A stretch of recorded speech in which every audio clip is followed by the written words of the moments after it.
Hello everyone. Today we will start chapter 3, the stories about flying. In last video we have completed chapter 2, Nelson Mandela, Long Walk to Freedom. Nelson Mandela was a freedom fighter of South Africa and first black president of South Africa. So इसका homework आप करेंगे thinking about the text from question number 1 to 5. Why did such a large number of international trade leaders attended the inauguration? What did it signify the triumph of? तो इतने जो large number पर international leaders थे वो inauguration को क्यों attend किया उन्होंने, और ये जो जीत है ये किस चीज़ को सिग्निफाई करती है. तो ये हमने इस चैप्टर में पढ़ा है कि the inauguration of a new democratic government in south Africa. For the first time, a black man was elected as a president there. So this large gathering of international leaders was a sign of their approval and support of the newly elected government of South Africa. So इस type से ये हमने chapter में पढ़ा हुआ है, ये आप इसके होमवर्क में करेंगे. ये What does Mandela mean when he say he is simply the sum of all those African patriots who had gone before me? तो नेल्सन मंडेला इस बात से क्या मीन करते हैं जब वो कहते हैं कि सिंपली कि he is simply the sum of all those African patriots who had gone before him. तो ये हमने इस चैप्टर में किया है. Question number 3, would you agree that the depth of operation create heights of character? How does Mandela illustrate this? Can you add your own example to this argument? तो ये इसमें नेल्सन मंडेला ने जो कहा है बात, that the depth of oppression, कि बहुत ज़्यादा उत्पीड़न क्रिएट करता है हाइट्स ऑफ ए कैरेक्टर. तो how does Mandela illustrate this? ये हमने इस चैप्टर में किया है. How did Mandela's understanding of freedom change with age and experience? तो नेल्सन मंडेला की जो अंडरस्टैंडिंग है फ्रीडम की वो कैसे चेंज हुई विद एज एंड एक्सपीरियंस, उनकी उम्र के साथ में और एक्सपीरियंस के साथ में कैसे वो चेंजेज आए उसमें. How did Mandela's hunger for freedom change his life? और जो नेल्सन मंडेला की हंगर थी फ्रीडम के लिए उसने कैसे उनकी लाइफ को चेंज किया, ये सब हमने इस चैप्टर में किया है. तो आप ये होमवर्क करेंगे carefully. And today we will start chapter 3,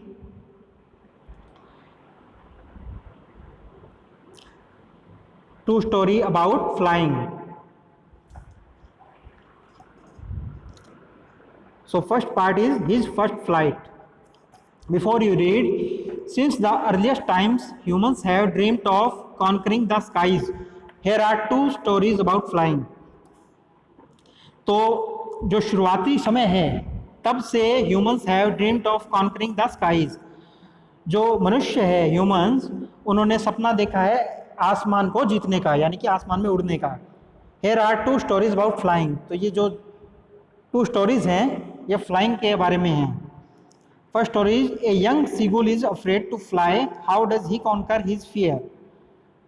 तो ये जो फर्स्ट स्टोरी है ये एक सीगुल के बारे में है जो कि फ्लाई करने से डरता है.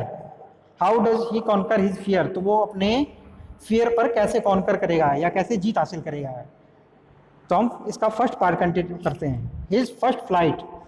The young seagull was alone on his ledge. Ledge होता है a narrow horizontal shelf projecting from a wall और a Cliff.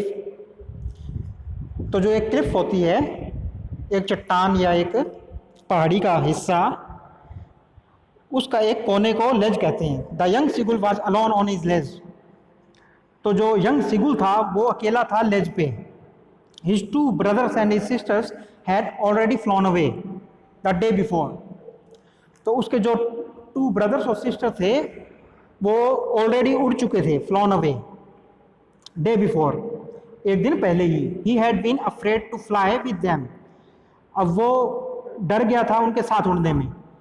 Somehow when he had taken a little run forward to brink of the ledge and attempted to flap his wings, he became afraid. तो वो डर गया था. Somehow when he had taken a little run, तो किसी तरीके से उसने एक हल्की सी दौड़ लगाई थी।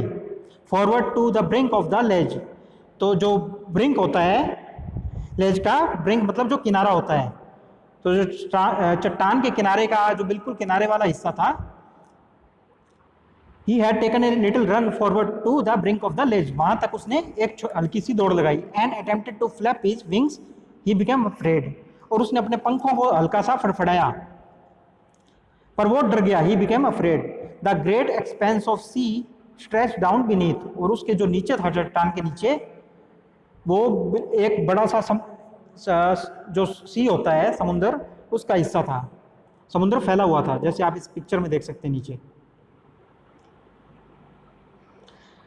The great expanse of sea stretch down beneath, नीचे गहरा समुद्र था। And it was such a long way down, miles down, और जो जहाँ तक उड़ के जाना था वो बहुत लंबा रास्ता था, मीलों लंबा। He felt certain that his wings would never support him, अब उसने ऐसा फील किया निश्चित रूप से कि his wings would never support him, कि उसके जो पंख हैं वो उसका साथ नहीं देंगे बिल्कुल भी। So he bent his head and ran away back to the little hole under the ledge where he slept at night. So he bent his head, तो उसने अपने सर को झुकाया, and ran away back to the little hole, और वो वापस भागकर उस little hole में के अंदर चला गया, under the ledge where he slept at night, जो कि ledge के नीचे एक होल था, उसमें वो दौड़कर चला गया वापस, जहाँ वो रात को सोया था, where he slept at night. Even when each of his brothers and his little sister, whose wings were far shorter than his own, ran to the brink. अब जबकि उसके जो even when each of his brother and little sister, उसके जो brother और sister थे जो कि उससे छोटे थे, whose wings were far shorter than his own, जिनके जो पंख थे वो इसके पंखों से भी छोटे थे, ran to the brink, flapped their wings, तो वो ब्रिंक तक दौड़े थे, यानी कि किनारे तक वो दौड़े थे, फ्लैप देयर विंग्स, और उन्होंने अपने पंखों को फड़फड़ाया था, एंड फ्लू अवे, और वो उड़कर दूर चले गए थे। He failed to muster up courage to take that plunge which appear to him so desperate, फिर भी वो he fail to muster up, पर वो फेल हो गया था muster up courage. Courage means होता है जो साहस, और मस्टर अप होता है उसको जुटाना। So he fail to muster up courage to take that plunge, तो वो फेल हो गया था उस करेज या साहस को जुटाने में, टू टेक दैट प्लंज, उस उड़ान को, उड़ने के लिए जो साहस चाहिए उसको जुटाने में वो फेल हो गया था। Which appear to him so desperate, उसके लिए बहुत भयानक चीज़ थी, वो बहुत ज़्यादा डेस्परेट था इस बात के लिए। His father and mother had come around calling to him shrilly, upbraiding him, upbraiding means होता है स्कॉल्डिंग, शेरिली मीन्स उसके पास आए। So his father and mother had come around calling him shrilly, unbraiding him, तो उसके जो माता पिता थे, जो यंग सीगुल है, उसके माता पिता उसके पास आए और उसे अनब्रेडिंग हिम, उसे लगभग डांटते हुए बोला, threatening to let him starve on his ledge, और उसे धमकी दी उन्होंने, let him starve on his ledge unless he flew away, कि वो उसे भूखा मरने के लिए, स्टार्व मीन्स होता है भूखा। अब उन्होंने, उसके माता पिता ने उसे धमकी दी कि वो उसे let him starve on his ledge, भूखा मरने के लिए छोड़ देंगे उस किनारे पर, जो चट्टान का किनारा है, अनलेस ही फ्लू अवे, अगर वो नहीं उड़ा तो। But for the life of him he could not move, पर अपने जीवन के लिए वो मूव ही नहीं कर सका, मतलब बिल्कुल भी उड़ नहीं सका। दैट वॉज 24 hours ago, ये 24 घंटे पहले की बात है। Since then nobody had come near him, और तब से उसके पास कोई भी नहीं आया था। The day before all day long, और इससे पिछले वाले दिन पूरे, ऑल डे लॉन्ग पूरे दिन, he had watched his parents, उसने अपने जो पेरेंट्स हैं उन्हें देखा था, flying about with his brother and sister, अपने जो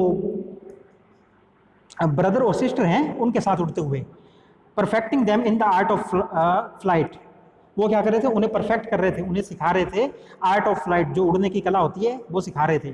teaching them how to skim the waves and how to dive the fish, dive for fish, skim होता है to move lightly just above a surface, जो पानी की सतह होती है सी की, उसकी एकदम सरफेस के आसपास उड़ना। So perfecting them in the art of flight, teaching them how to skim. तो वो उसके जो पेरेंट्स थे वो उसके ब्रदर और सिस्टर को टीच कर रहे थे कि कैसे स्किम करना है, लहरों के साथ में कैसे सतह के साथ साथ उड़ना है, and how to dive for fish, और कैसे जब फिश को पकड़ना होता है तो उसके लिए डाइव कैसे लगानी है।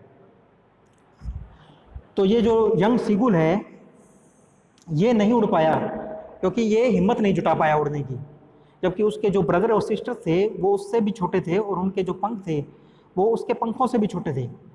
पर उनके जो मदर और फादर, उसके पेरेंट्स हैं सीगुल के, वो उसके ब्रदर और सिस्टर को उड़ना सिखा रहे हैं कि कैसे जो सी की सरफेस है उसके साथ साथ उड़ना है और कैसे डाइव लगा के मछलियों को पकड़ना है। तो इसका रेस्ट पार्ट है हम नेक्स्ट वीडियो में कंटिन्यू करेंगे।